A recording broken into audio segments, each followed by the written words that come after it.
Sergeli metro bekatini ko'ryapsizlar. O'rtoqlar, biz hozir Yangi Hayot tumani 5A ga kelganmiz. Mana bu 7 qavatli yig'ishli domlani bilasizlar. Xuddi shuni ikkinchi qavatidan 56 kvadrat bo'lgan kvartiramizda chiqyapti. Yon atrofida bog'cha, maktab, kerakli do'konlar, hamma narsasi o'tkazilgan. Yana ham aniq orientirimiz bo'lsa, Dilimus ayollar kiyim-kechak do'koni bo'lyapti. O'rtoqlar, videoni oxirigacha ko'rib turinglar. To'liq ma'lumotni va narxini aytib o'tamiz.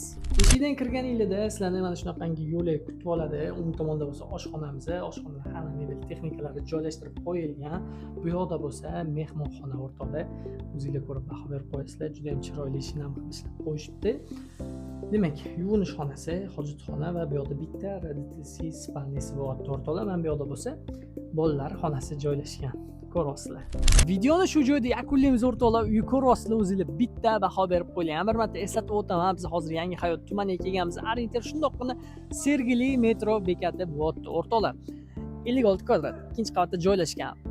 Bolalar maydonchasi, avtomobil qo'yishga sharoitlari, hamma narsasi qilib ketilgan. Mana shu ko'rayotgan kvartiraga 102 ming dollar so'rashyapti. Bu albatta startoviy narxi. Tepasiga kelsanglar, kelishiladigan joylari bo'ladi. Egalarning raqamini qoldiraman, o'rtada makler yo'q. Bemalol murojaat qilaverasizlar. Sizlardan ko'rdik bo'ldi. Bizni ozoqlashmaydi.